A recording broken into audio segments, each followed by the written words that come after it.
Bugün senin yaş başında parlayan yigit kalbin çağdalayan uymuyor. Yana yana teleyme karayan inni sana gülümlelem demiyor. Sözlerim sözlerimden doymuyor. Gözlü yarım gözlerimden doymuyor. İnni sana gülümlelem demiyor.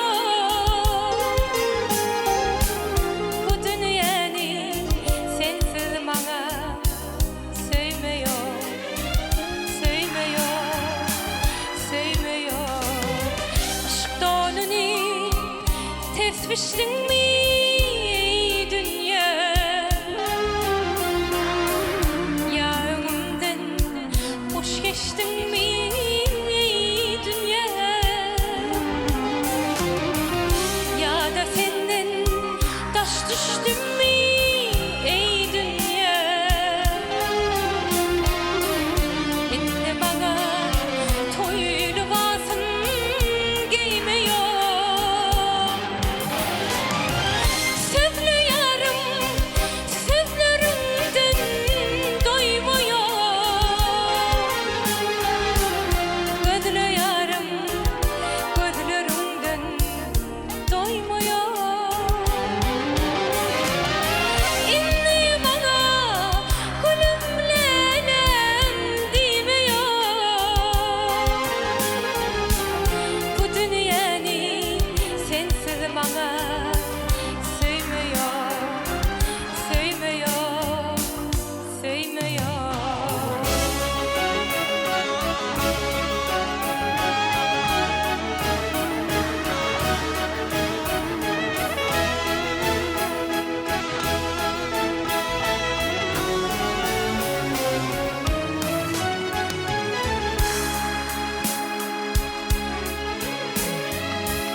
Sen ışığında ömür vakit pervana.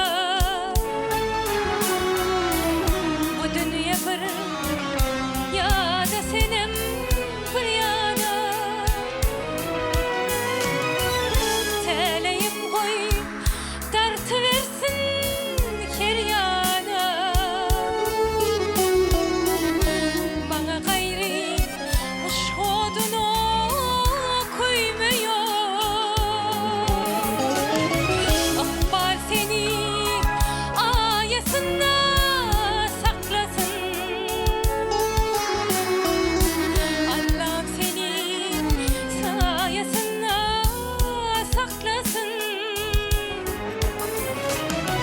Yerine kısmet, yerine kıyam bakmasın. Dileğimi bana dillen koymuyor. Sözlü yarım sözlerimden doymuyor. Gözlü yarım gözlerimden doymuyor. İnni bana gülümlelem demiyor.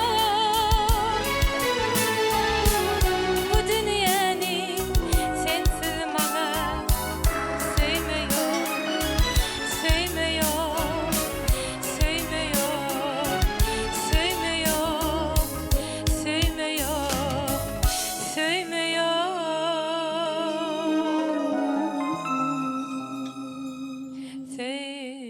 sevmiyor.